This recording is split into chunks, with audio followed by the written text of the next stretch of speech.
All right. And you feel free to do your moving around or whatever. Okay. All right. Rolling. Ready? Okay, action.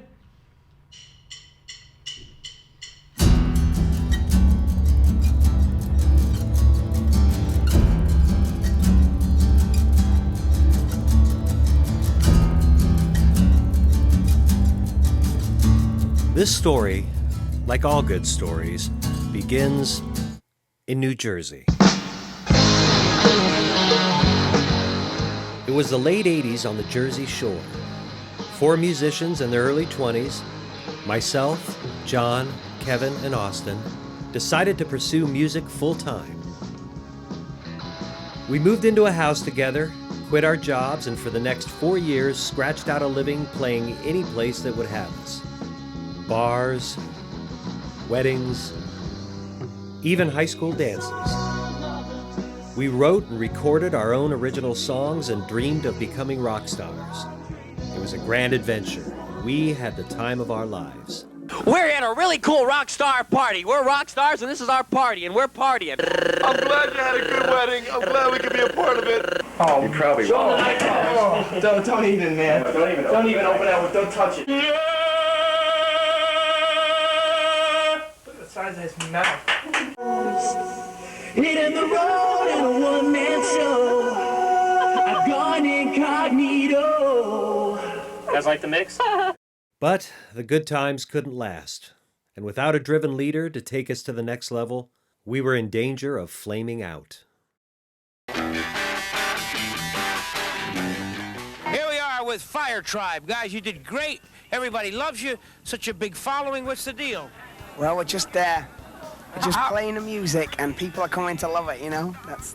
Where are you from? I'm originally from England, Manchester, England, but now I'm here. Where's everyone else from? We're all from Lincroft. We live together.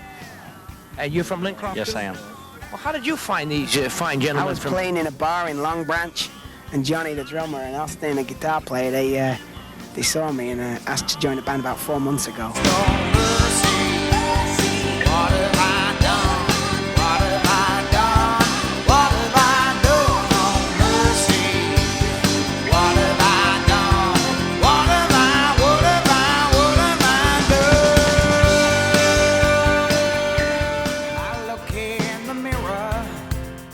'78 West started doing well. We started doing real well. We warmed up some great bands like 38 Special, Steve Forbert.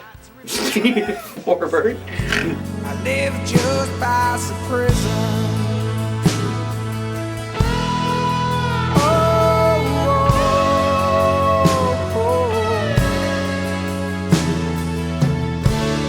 It's quiet and peaceful out here. The visions and views are incredibly clear.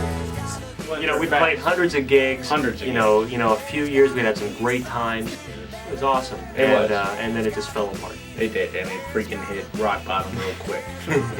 And none of us were prepared. And so Rob left the band and Gone. He became Lucas Buck. And Jive left. And Jive's gone. He took the fucking dog. All right. We haven't played music together for over 17 years.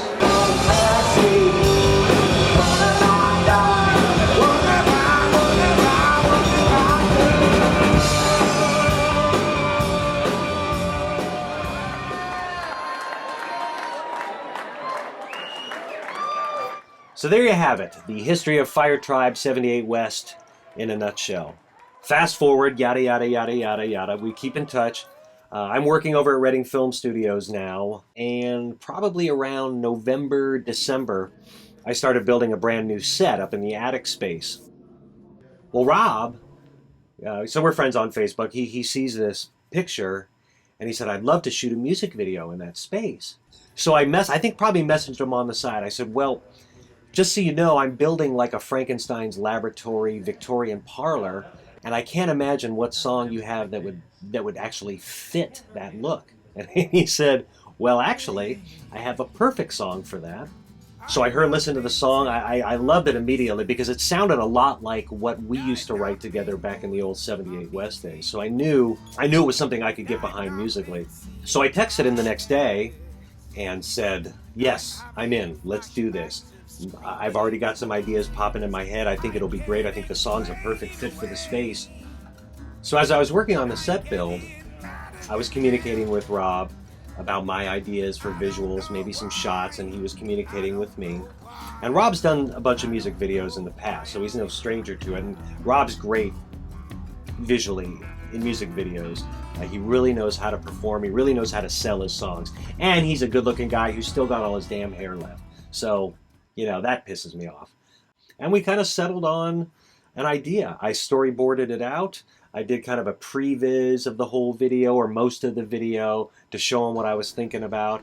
My buddy Justen and I spent the week doing some test shooting, making sure our camera settings, our lighting was all good. So we were pretty prepared. We essentially did almost a test video of all the important shots. Over preparation, kids, is the key. Fundamentals. So boom, we got in, and oh man, I think we started like 9 in the morning and we were done by 4 or 5. It was probably a 7 or 8 hour shoot, but we banged it out. We had a great time, got all of the shots we needed, experimented with a few. Hey, why don't we try this? Why don't we try that? You know, some things we hadn't planned. But it just went really well. So as scheduling and luck would have it, when we were done with the video, I had the next 2 weeks off for Christmas holiday. I just buried myself in the video whenever I could. It was coming together really, really well. It exceeded my expectations. The footage looked great. Justen did a great job capturing the footage. I was having fun doing the color correcting and messing with ideas and effects and things like that. So that was great. And that's the thing about working on stuff. You go in with the best intentions and you have high hopes, but they don't always pan out as well as you'd hope. That's just the nature of the beast. That's like anything in life. But in this case, in most cases, I'm pretty happy. In this case, I was extremely happy. I don't know why I'm not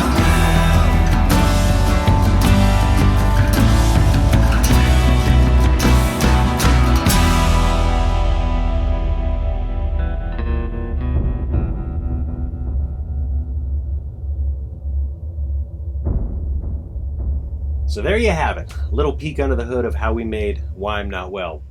So until next time, be safe, be happy, be creative, and cheers.